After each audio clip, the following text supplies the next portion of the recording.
दोस्तों, न जाने कितने सदियों से हम इंसान ऊपर आसमान में देखते रहे हैं, लेकिन आज तक हम जीनियसेज को एक सवाल परेशान कर रहा है।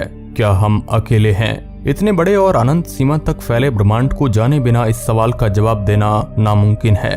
जैसे जैसे विज्ञान और टेक्नोलॉजी में विकास होता जा रहा है और हमारी मॉडर्न रिसर्च आगे बढ़ते जा रहे हैं, तो ये बात गलत साबित होने की ओर बढ़ती जा रही है कि इस पूरे ब्रह्मांड में हम अकेले हैं। लेकिन वैज्ञानिकों की रिसर्च और उपलब्ध डाटा से सौरमंडल के सैटर्न का एक दिलचस्प चांद एन्सेलेडस के साथ हमारी कई उम्मीदें जुड़ी है कि इसमें एलियन लाइफ फल फूल रही हो। इस वीडियो में हम जानेंगे कि हमारे सौरमंडल के सबसे सुंदर ग्रह के इस साथी में वैज्ञानिकों को ऐसा क्या दिखा कि उन्होंने इस पर जीवन की संभावनाएं होने का दावा कर दिया और इससे कौन कौन से परिणाम हमारे सामने निकल कर आए। खैर, बिना टाइम वेस्ट किए चलिए शुरू करते हैं आज की ये रिपोर्ट। हेलो एंड नमस्कार दोस्तों, मैं हूं आपका दोस्त सुरेश संचोरी और आप रहस्य टेलीविजन यूट्यूब चैनल देख रहे हैं। दोस्तों, चक्री वाला यह ग्रह हमारे सूरज से लगभग 140 करोड़ किलोमीटर दूर से परिक्रमा करता है। ये गैसियस प्लेनेट जिसका डायमीटर 1,20,000 किलोमीटर है, हमारे सौरमंडल का दूसरा सबसे बड़ा ग्रह है जो कई खगोलीय पिंडों के साथ घूमता रहता है। अभी तक मिली जानकारी के हिसाब से तो सैटर्न के पास 82 चांद है और इनमें से जो बर्फीला चांद हमेशा से वैज्ञानिक जगत में क्यूरियोसिटी का कारण बना रहा है वह है एन्सेलेडस। इस रहस्यमयी और दिलचस्प चांद जिसका डायमीटर 480 किलोमीटर है, इसके बारे में हम 1789 से जानते हैं। एन्सेलेडस वैज्ञानिक दुनिया में अपनी अलग पहचान क्यों रखता है, ये तो आप इसकी सतह और संरचना की अद्भुत तस्वीरें देखते ही समझ जाएंगे। इसकी बाहरी सतह बर्फ की बहुत मोटी परत से ढकी हुई है, लेकिन हाँ, इसकी सतह में क्रैटर्स, गड्ढों और दरारों की कोई कमी नहीं है। इस पर जो बर्फ जमी है उसकी पूर्ति इस हद तक है कि एन्सेलेडस के पास रेडिएंट कैरेक्टरिस्टिक्स की खूबी भी है। पूरे सौरमंडल में एन्सेलेडस के पास सबसे ज्यादा एल्बेडो है।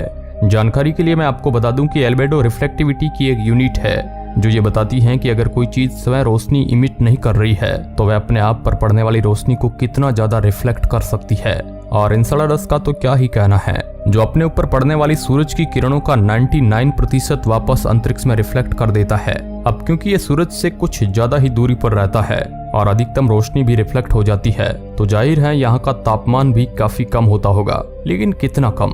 -200 डिग्री सेल्सियस है यहाँ का एवरेज टेम्परेचर। काफी समय पहले जानकारों को पता चला कि एन्सेलेडस की सतह बहुत पुरानी नहीं होगी और इसका कारण था क्योंकि यहाँ जियोलॉजिकल प्रतिक्रिया या ज्वालामुखी गतिविधियां अभी भी चल रही है।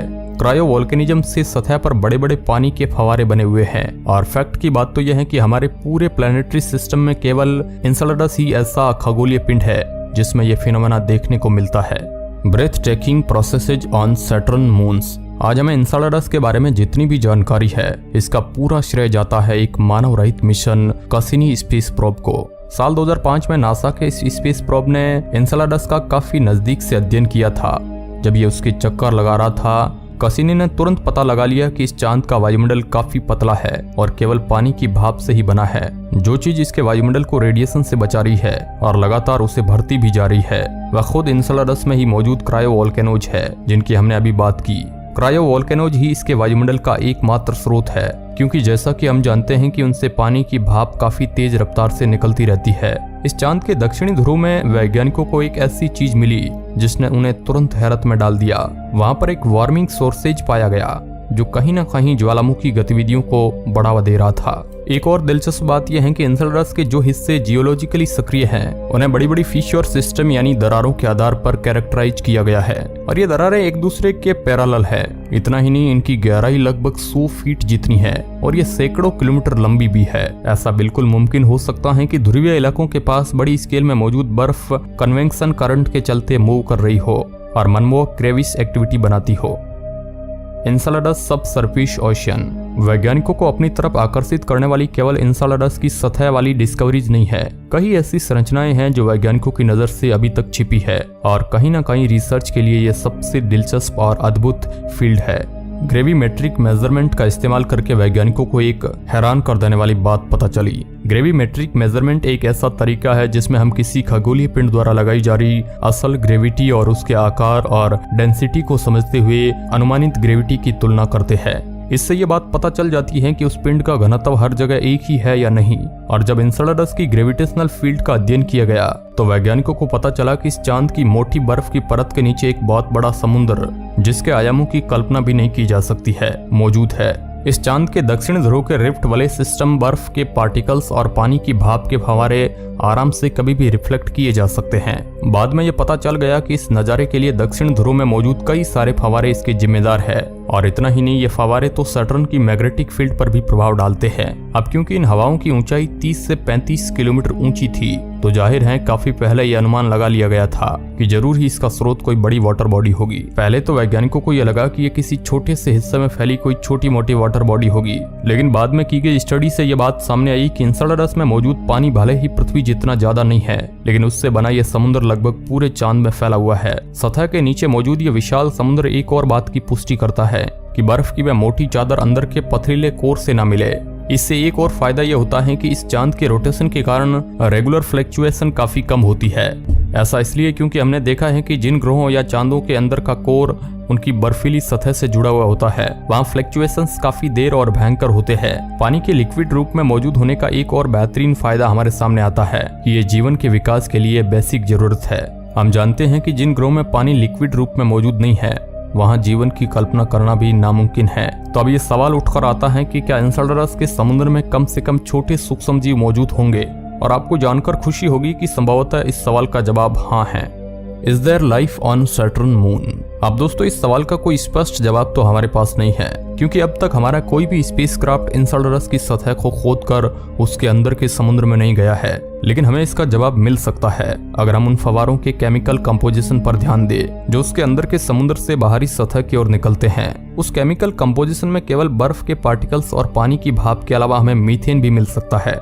इन फव्वारों में मीथेन की मौजूदगी को जानने के लिए वैज्ञानिकों ने बड़ी स्केल में एक स्टैटिस्टिकल एनालिसिस किया, जिसका परिणाम भी काफी राहत भरा था। वहाँ पर मीथेन का मिलना वैज्ञानिकों के लिए किसी चमत्कार से कम नहीं था, और इसका कारण है कि एन्सेलेडस में प्राकृतिक रूप से मीथेन बहुत ज्यादा मात्रा में नहीं बनाया जा सकता है। यदि हमें वहाँ मीथेन मिलता है तो इसका मतलब समुद्र में मौजूद सूक्ष्म जीव ही उसका निर्माण कर रहे हैं। लेकिन जैसा कि मैंने आपको बताया कि एन्सेलेडस में तापमान कितना कम है, तो क्या वहाँ जीवन मुमकिन है? हाँ, और ऐसा इसलिए क्योंकि तापमान तो केवल सतह पर ही कम है, लेकिन अंदर के समुद्र का जो हिस्सा कोर के पास है उसे तो कोर से गर्मी मिलती होगी, और संभवतः वहाँ जीवन पनप सकता है। और ये भी हो सकता है कि कोई दूसरे केमिकल कंपाउंड्स एनर्जी का संचार कर रहे हो, जिनसे समुद्र में भी जीवन पाया जा सकता है। कोर से गर्मी मिलना हमारे लिए कोई नई और हैरान कर देने वाली बात नहीं है, क्योंकि पृथ्वी पर भी ऐसी संभावनाएं पाई जाती है। कई जगह समुद्री तल में हाइड्रोथर्मल वेंट्स पाए जाते हैं, जिन्हें जानकार ब्लैक स्मोकर्स के नाम से भी जानते हैं। कई जानकारों का मानना है कि करोड़ों साल पहले शुरुआती दौर में जब पृथ्वी पर जीवन शुरू ही हुआ था, तब ब्लैक स्मोकर्स ने इसमें बहुत बड़ी भूमिका निभाई थी। उदाहरण के लिए हाइड्रोथर्मल वेंट्स के आसपास जो बैक्टीरिया पाए जाते हैं, माना जाता है कि वे पृथ्वी के शुरुआती जीवन में पाए जाने वाले बैक्टीरिया से मिलते जुलते हैं, और इन्हीं बैक्टीरिया से बाकी सभी जीव इवॉल्व हुए हैं। इतना ही नहीं, एनारोबिक होने के कारण इन्हें ऑक्सीजन की भी कोई जरूरत नहीं है, और तो यह बिना सूरज की रोशनी के एनर्जी भी बना सकते हैं। इस फिनोमेना पर काफी लंबे समय तक लोगों का ध्यान नहीं गया, लेकिन जब वैज्ञानिकों ने गहराई से सोचा तब उन्हें लगा कि ऐसा ही कुछ एन्सेलेडस पर भी तो हो सकता है, और इसलिए उन्होंने कैसिनी द्वारा कलेक्ट किए गए डाटा को फिर से गहराई से खंगाला। ये मिशन 2017 तक चला, और ये मानव रहित स्पेसक्राफ्ट कई बार इससे निकलते भाप वाले फव्वारों से भी गुजरा, और कई बार तो ऐसा भी हुआ जब ये फव्वारे हजारों किलोमीटर ऊपर उठे और कैसिनी भी इनकी चपेट में आ गया। लेकिन इससे एक फायदा हुआ कि कैसिनी ने इसका एग्जैक्ट केमिकल कंपोजिशन निकाल लिया और उससे एनालिसिस करके हमें जानकारी भी दी, और आप मानेंगे नहीं, हमें उसमें मीथेन की काफी ज्यादा मात्रा मिली, और कैलकुलेशंस के हिसाब से केवल समुद्री तल इतना मीथेन नहीं बना सकता है। इससे साफ जाहिर होता है कि एन्सेलेडस के समुद्री तल में भी हाइड्रोथर्मल वेंट्स मौजूद है, तो हाइड्रोथर्मल वेंट्स भी जीवन का एक मुख्य कारण साबित होंगे। अगर ऐसा कुछ सच में है तो इसका मतलब एन्सेलेडस में भी शायद जीवन की शुरुआत हो चुकी है। लेकिन दूसरी तरफ हमें यह भी पता है कि जीवों के विकास में बहुत समय लगता है। कई वैज्ञानिकों का मानना है कि एन्सेलेडस में जीवन की शुरुआत कई करोड़ साल पहले ही हो गई थी, और अब तक तो शायद वहां पर थोड़े कॉम्प्लेक्स ऑर्गेनिज्म भी अस्तित्व में आए होंगे। लेकिन अभी भी हमें एन्सेलेडस में जीवन की मौजूदगी को लेकर इतना श्योर नहीं हो जाना चाहिए, क्योंकि हाइड्रोथर्मल वेंट्स और मीथेन केवल जीवन के अस्तित्व की ओर इशारा करते हैं। यह उसका कोई पुख्ता सबूत नहीं है। ये भी तो हो सकता है कि मीथेन असल में किसी ऐसे स्रोत से बन रही हो जिसके बारे में हम कुछ नहीं जानते हैं। अभी तो हम केवल फ्यूचर का इंतजार कर सकते हैं, जिसमें शायद वैज्ञानिकों को कोई मजेदार डिस्कवरी मिल जाए। खैर, आपकी क्या राय है इस मुद्दे पर, हमें कमेंट के माध्यम से जरूर बताएं। इस तरह की इंटरेस्टिंग वीडियो देखने के लिए इस वीडियो को लाइक करें। वीडियो के अंत तक बने रहने के लिए आपका बहुत बहुत धन्यवाद।